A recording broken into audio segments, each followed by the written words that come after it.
So, Pamela, I think that's us recording. Pamela, I think that's us now recording. So, hello, it's good to see you. So, Right on. nearly 9 months we'll be doing Red Talks now. Is it 9 months?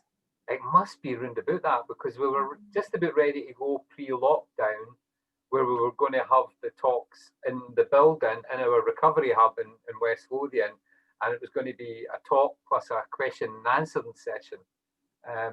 And this has been your project, kind of taking it forward. So we're just here to talk to you as people today, and just tell you what's been going on and maybe where the direction of travel that we're about to go on. So how do you think it's gone so far, Pamela? Do you know, I think it's went really well. Considering the original plan, like you say, John, was to have it in the hub setting, have it face to face, and for people to be able to come in and watch it live and have an opportunity to kind of pose questions to the person talking. Obviously, with COVID, we managed to adapt it and we got off the ground. And you know, the feedback that I've certainly had from people is they've thoroughly enjoyed it.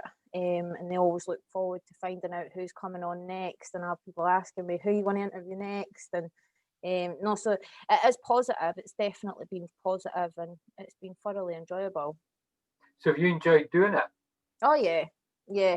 It's been the people that we've been able to get in contact with, and the people that have agreed to interviews, and been able to just speak to people that have got such diverse kind of recovery experiences and have been involved in so many different things and taken really different and unique paths in recovery. Yeah, it's been really interesting. Some really lovely folk as well, folk that I've never met before. So obviously some that I have, and it's been brilliant. I mean, the variation or the variety of people and their experiences, but there was some kind of common threads that I noticed coming through. What about yourself? Yeah, as in common themes. Yeah, well, yeah, certain similarities.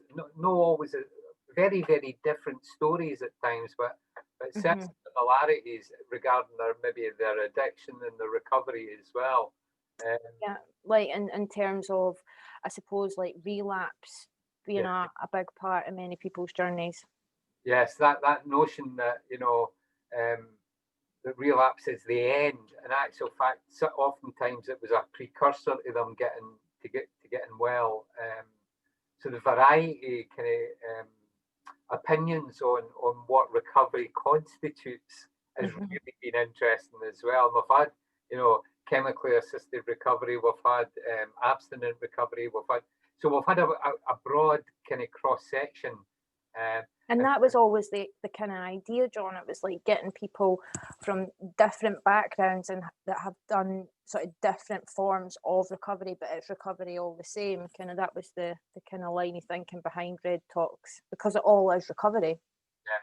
So this notion of inspiring recovery journeys, and that is a play on words in itself. It's not any kind of rip off of TED Talks or anything like that, is it? Not at all. Not at all. This was our This is our baby.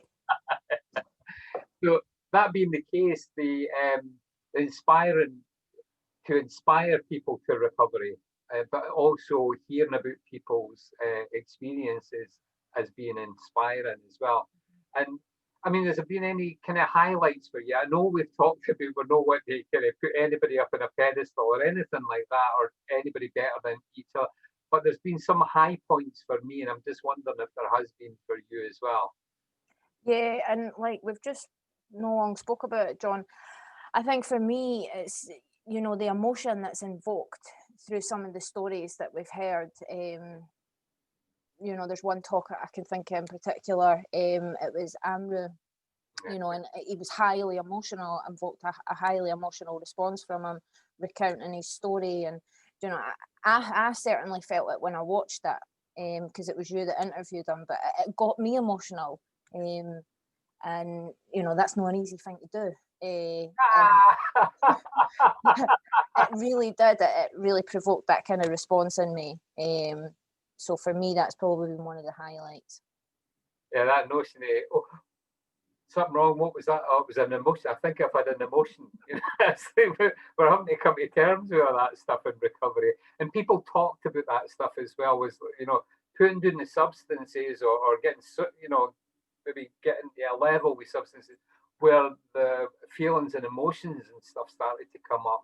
And that's been a common theme as well, that this notion that you get your feelings back. What's great about recovery is you get your feelings back, and what's shit about recovery is that you get your feelings back. So that's certainly been true. And a lot of people had really kind of quite different paths to what they're doing now. And we've had, again, people that used their experiences in addiction and recovery to grow organizations to champion different causes within the, not just the recovery field, but certainly around that. So people have went on to become, heading up organizations which champion drug policy recovery, for instance. Other people who have set up recovery centres or are involved in that. People that are helping so many other people in so many different ways. It's been fascinating to see, and all these different ways that they've done it. I'm thinking the Sands Bar over in America as well. Yeah. I mean, there've been so many interviews that have they went in directions that we've not been expecting as well. Yeah. Totally. So, there definitely has been high points for me as well. And even people that I've known and I've known fairly well, when they've come on, they've talked in a way that I wasn't really expecting. I was going to try and draw it out. So I don't know, as an interviewer, because effectively that's what we're doing. We're sitting having a blether with people, but in actual fact, we're learning as we're going as well, because this was new to both of us, wasn't it? Yeah, and that's the thing. I was quite conscious that I had such a list of questions drawn up so that I could keep the interview going. But I found with most people that I interviewed, they really just kind of hit the ground running as soon as you started the interview, and just were so happy to tell their story and just be really open and really candid, and really forthcoming about their experience. Yeah, so I know, because we talk quite a bit to each other, but we've both enjoyed doing it. It's been, it's sometimes challenging when people are on the other side of the world or whatever, getting the times and filming at nights or very, very early in the morning or whatever.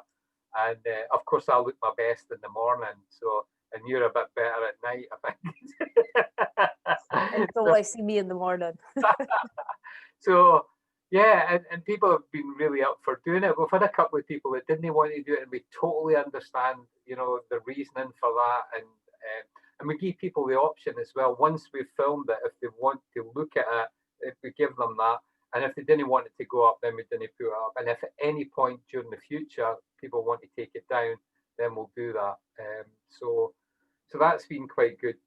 We've talked about, and we've just started going in a slightly different direction as well. So up to the moment, we've always interviewed people with lived experience of addiction and recovery. But do you want to say a wee bit about why and what's the ideas behind changing direction slightly? So I think following the discussions that we had, John, addiction, recovery, it's such a huge field, and there's so much knowledge within that. And the lived experience, of course, that's a huge part of it, whether it's personal lived experience through your own experience or through living with family members. But I think that we sort of found out that there's a huge part that we're missing out on. So it's from that kind of professional standpoint of addiction, and that's a whole area that kind of we've not explored yet. And obviously we had discussions about potentially sourcing people out with that are kind of experts within their field. And I didn't want to give the game away too much, but we've there's been developments from that, and I'm really excited to share what's kind of come out of that, because you've already conducted an interview with somebody, and it's amazing. It really is amazing. I think we should. I think we should kind of leak it a wee bit because you're right. It's a cracking interview, and it's a local guy, local to our services in West Lothian. He's got a very responsible job within the addiction services, the NHS addiction services. So I think you should tell the people who it is and that when they can see it. I'll let you tell them who it is, John. It's a consultant psychiatrist. It's Danny Mogford, and he's coming on next week. So we'll have the thing sorted so that we can make it go live next Friday. So what date will that be? If we're on the So it'll be the 4th of December. 4th of December. So it's a good day for it to come out. And so Danny is a clinical lead for the addiction services in West Lothian, and an amazing character, amazingly forthright and candor interview, which I think people are going to, it's going to open their eyes about the recovery services, but also the humanity that's there behind the teams that engage with people. So it was a great interview. I thought, not just because I conducted it, although that was obviously part of it. Well, I give you that. But come on, yeah. So no, it's a corker. Honestly, it's an absolute corker. You were both fantastic. I think some of the questions you delivered as well, John. There's some really good questions in there. It's a challenge with certain people as well, and it's good. I think we're improving as things go on. I think our abilities are improving, and it seems to work. So this, bringing people who currently work in the field and maybe finding out what their services do so that people can access them with a bit more confidence, know where to access them in West Lothian and other places, and just give some of that background behind why people get involved in this kind of work as well. I think it starts to bring that stuff out. So that's a direction we're moving in, as well as interviewing people with lived experience who are professionals in the field as well, and that might be so. We've got a few people lined up. So sorry, what were you going to say? Just going to say, for me as well, when I was watching it, it brings a real human touch, to the profession. Because when I think back to somebody that was accessing services, I couldn't get past when I went to see people, professionals, about my addiction. I couldn't get past the profession. I couldn't see the human being. And when I watched his interview, the human being really shines through. So I think that's going to be great for people that watch it. Yeah, I think that will be as well, because you're right, in so many different aspects. They are often seen as the gatekeepers between us, the addict or person dependent on substances, and getting those legal substances. And so our behaviours can change, and that kind of stuff comes out as well. That comes out in the interview. We talk about the value or otherwise, or the potential value people with lived experience being involved in designing services, being involved in the MAP consultation that's going on at the moment, those kind of things. So I think people, I hope people are watch that one and then come back and watch the lot, because we put this out on Facebook roughly, and it's very roughly at the moment, a couple of times a month, sometimes once a month, but they go up onto our YouTube channel, so we'll maybe highlight that a bit more going forward as well. But that these talks are already up there. The previous, I was going to call them victims, they're not victims. But no, it's been good. So yeah. So we've got quite an adventurous kind of hit list, pal, as well, haven't we? We have, and this was another reason for kind of doing this wee chat promo vid for Red Talks, because obviously we would like to ask people who they would like to see us approach for an interview. So if anybody that's watching has got any ideas, or you think that would be they would be a great candidate for doing a Red Talks, just let us know. Send us a private mail through the Facebook page, or put a comment in the link for this video. But myself and you have got some ideas, John. What have we talk about that? Yeah. There's people now. We have to be, full disclosure here. We've not talked to these people yet. These people don't know yet, but they're gonna. Know yet that we're coming after them, So if you know these people and you're in conversation with them, you can maybe tell them that we're coming for them. But I would love to I'd love to interview Kenny McCaskill. Now, again, I don't know, he's a politician at the moment, but he's somebody that I've known from the past. He used to come into Serenity Cafe quite a lot, and we've engaged a few times. And he was very sympathetic towards recovery and to the policy arena, making drug policy more less criminal and more health orientated, more recovery orientated. So he's one that I would definitely like to get on. What about yourself? So James English came up in conversation. Yeah. So maybe tell people who he is, because I didn't really know him until you mentioned him. Then I went and looked at his stuff and I loved it. Yeah, so James English, he's a really popular podcaster. I'm quite big on listening to my podcasts.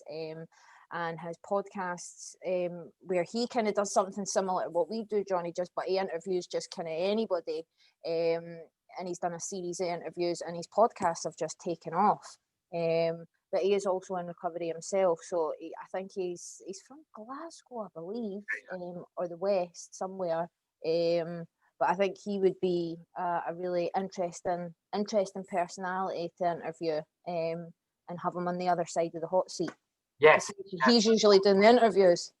Yeah. He's great at interview. As I say, I had never watched him before until you mentioned it. I started watching it. I loved it. So he's definitely one that we want to catch. Who else? Russell Brand. I think a lot of people would be quite interested in seeing him. So we'll try and get in touch with Russell through some of the other people that have been on. I know Noah, and have been in contact with him. So we'll maybe try through that or through the publicist. But again, if any of you know him, that are watching, and tell him that we'd love to have him on. That would be great. Gabber Matty, of course. Gabber Matty, yeah. Of Gabber. We're no shooting for the moon here. We're but that would be great. Who else? Anybody else? We spoke about someone from the yoga community. Yeah, there's a couple of people. There's I wish I could remember the woman's name. I'll Google it. But she set up recovery yoga in the 12 steps.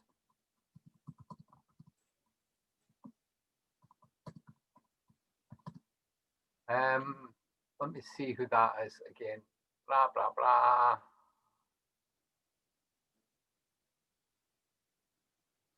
But again, these are just kind of ideas that you and myself have drummed up, but we're really keen to hear from everybody else and find out if there's anybody that we've not thought of. Yeah, and particularly if you've got connection to these people as well. But another one I thought would be really good on it, and well, my passion for yoga and yoga in recovery, would be somebody like Tommy Rosen, who set up.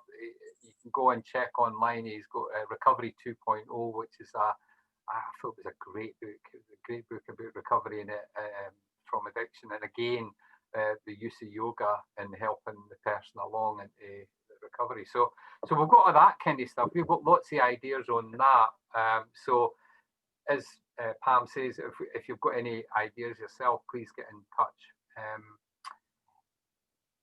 Anything else, pal? So again, this is just to kind of get it out there.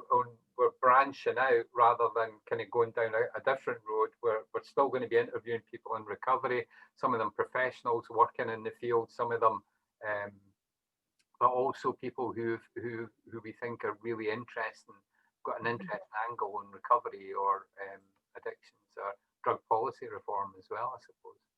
Yeah, no, I think you've pretty much covered pretty much everything, John. I just want to really emphasize, like, really interested to hear what people's thoughts are and what they would like to see, what they would like to see us do. And also maybe what questions that we've no asked people up till now that you think we should be asking. Yeah, so I mean we've always had a realistic questions just in case things dry up, but it's quite often, as you say, it takes a flow. There's almost a kind of narrative in its own right. So some new questions or reminders of stuff that we've done and not done for a wee while might be helpful. And just general feedback on the value or otherwise of the Red Talks. Yeah. We call it project. Yeah, I suppose it is a project. It's your project, isn't it? And it's forever evolving. It's kind of developing as we go along. So yeah, happy to make some more changes if need be. Okay. But I think I really want everybody to tune into tomorrow's one because like it blew me away. So I'm really kind of excited about that one going on. Next week's one, yeah, sorry. I'm putting it out a week early. I was tempted myself, but I'm like, no, let's do it. But listen, I think it's also time for us to thank our colleagues who've helped us out with this as well. A big shout has to go out to Amy Meldrum, who's been fantastic in helping us do this, and Dave as well. Dave, you are a wee hero, about a 6 foot side hero. It'd be hard to get one of the boxes of chocolates when you squash them in there, like. But no, these guys have helped us tremendously on getting this together, and we often forget about. Well, I often forget to kind of mention that because they tend to be much more behind the scenes, but it wouldn't be happening without them as well. So huge thank you to them, and yeah, so we'll shut this off just now, and we'll get back to people when the next one goes up. So thanks very much, Pam, and catch up with you. No problem, John. Cheers. Catch up with you soon.